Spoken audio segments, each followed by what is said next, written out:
Good evening, everyone. I'm Nathan, here with my wonderful wife, Laura. Hello. And we're here to do a review of one of the parody games by Hasbro, Sorry, Not Sorry. So this is Secret Confessions, No Regrets. It's kind of like a never have I ever kind of game. A bit like Gossip Girl, which may or may not be up on the channel yet. I can't remember which order they're going up in. But yeah, so Hasbro released a whole bunch of these parodies of some of their classic games. Like there's a Trivial Pursuit one. There's an Operation. I think the Operation one's already up on the channel, and then we have some others coming. There's a Quarter Life Crisis. Oh, yes. So, They'll come up eventually. they're interesting, but I still prefer the originals, I think I've said with most of them. So, we'll take a look at this one and we'll see if we come to the same conclusion. Well, we already know our thoughts. We've played this before. So this has taken Sorry, which is kind of like a Ludo. More advanced sort of Ludo. It's Played with cards instead of dice. Yep. But with a have you ever kind of aspect, which really, aside from moving you around the game board, doesn't really add that much to the game. No, and a couple of core gameplay changes actually make this quite easy to be over and done with very quickly. It can be. Yeah. Yeah.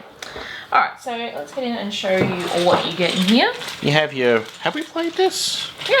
Oh, yeah. It's not even open. It's been a while since I have. So you've got all your coloured pawns. You've got 4 of each colour, yellow, red, green and blue. And they're fairly just standard plastic pieces. And then... We have our board and cards. That's it. That's your lot. And yeah, this is another one of those boxes. It's probably a little bit bigger as necessary. There's nothing under there. Oh, and the instructions. Which we have over there, which will have a scan up below. Yes, there's a link to a database of lots and lots of board game instructions if you're looking for them. So, before we get to the cards, let's take a look at the board and we'll just sort of give a brief outline of the goal and how to win and play. Yep, so you pick a colour and then each colour has their own start section and home section. So if you haven't seen Sorry before, that part is standard in Sorry. So you put all 4 of your pieces in your start space. So if I was blue, for example, I would be here. Nathan would be over there if he was red, or green and yellow. Whatever it may be, whatever colours. Yep. Up to 4 players, obviously. Indeed.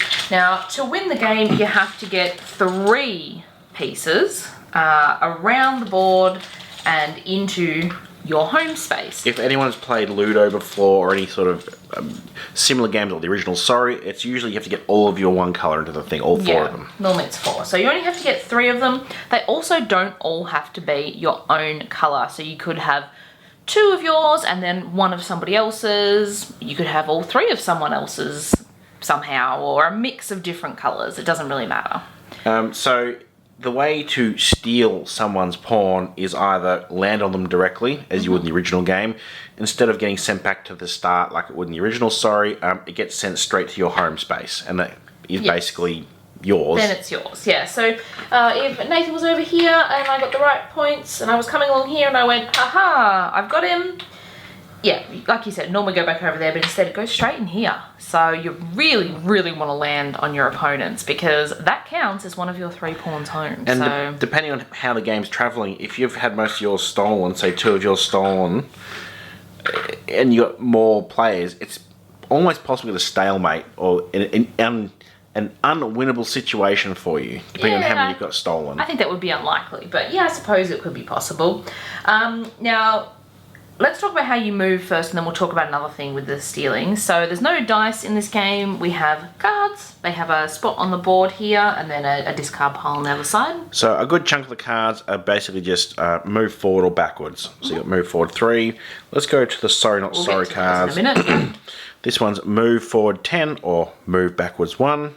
Now, it can be beneficial to move backwards. For example, if you come out of your start here, and you've got to enter your safety zone and your home here, if you're lucky enough to move backwards, you can then go straight up in here next time you can move forward. And cut most of the movement of the board out. Yeah, exactly. What else have we got? So there's a whole bunch of different numbers. Sorry, just for example, the 4 is a backwards one there as well, whereas the 3 is a forward. So they just vary. You have to make sure you just double check that if you're not familiar with them. No, that's a move forward 5.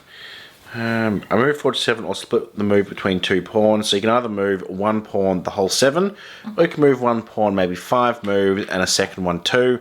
Yep. It's good for getting them into the home because you have to get Yeah. into the home by exact count. You do. So if I was here in my safety zone, where nobody can get you, by the way, hence safety zone, I might go, oh, I've got 7. So I'll go 1, 2 there to get that one home, and then I might move another piece over here, the remaining number. So 3, 4, 5, 6, 7.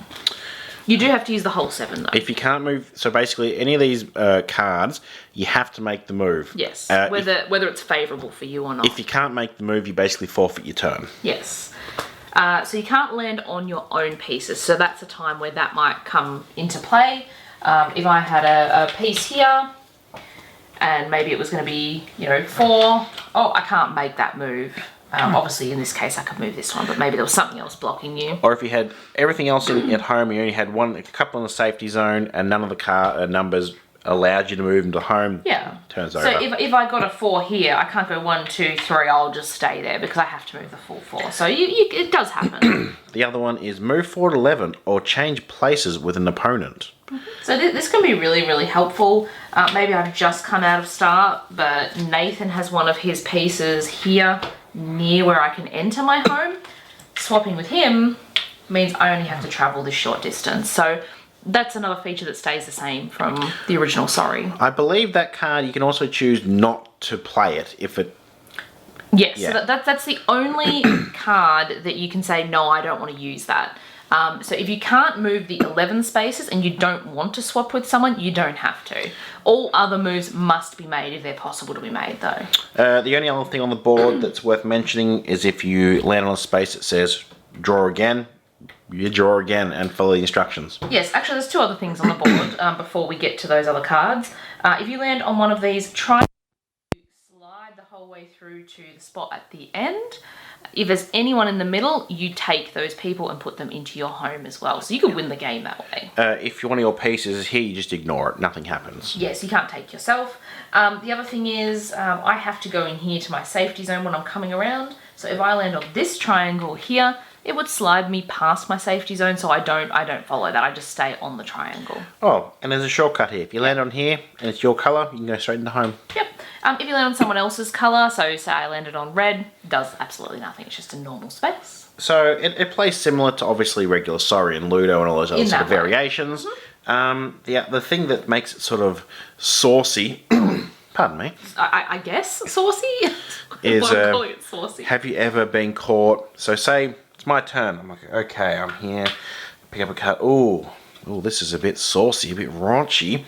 And they go, have you ever blanket a party? Or have you ever licked blank? So it's up to me to then ask the other players. One other player. Sorry. Yeah. Have you ever smiled at a party? Yeah, so you can definitely make this game G-rated with something like that, or you can go as inappropriate as you like, depending on who you're playing with. So if Laura goes, yes, I have smiled at someone at a party, then we both move ahead 6. Yeah, because the 6 is in the little yes circle. Yeah. If I said no, I've never smiled at a party, which obviously I wouldn't say, then we go ahead 3 spaces. But again, it's both the person that's been asked and the person who picked up this card. You can pick which of the questions you do, and obviously fill in the blank in any way you want. And there's one more thing. If I go, have you ever licked your elbow? And you go, sorry, not telling, that person loses their next turn. Yeah, I mean, I don't really know why in just this general board game setting you would not tell, because you're going to lose a turn. Unless you're playing some very secretive sorry, not sorry, and you really don't want to admit some dirty little secret that someone's asked you about. I don't know. It's a bit weird. So, you've fallen asleep while, snuck into, used your phone while, tried to, posted blank online, ruined something while, dressed up as, something on a first date. So, there's a couple sort of general... I found that I'm not good at thinking of things to fill in the blanks. It's just not how my mind works. Well, it's also really easy to game the system. I can go, have you ever been kicked out of, the Catholic church while wearing a sombrero? And you're going to be like, well, that's obviously a no. Well, I need 3 exactly to get into home. That is true. So yeah. it depends on the honesty of the person as well. That's true. I mean, someone could lie in the games. You want to trust the people you're playing with. I mean, it's a little bit of fun, but just pick normal sorry. Oh, there is one other difference, actually.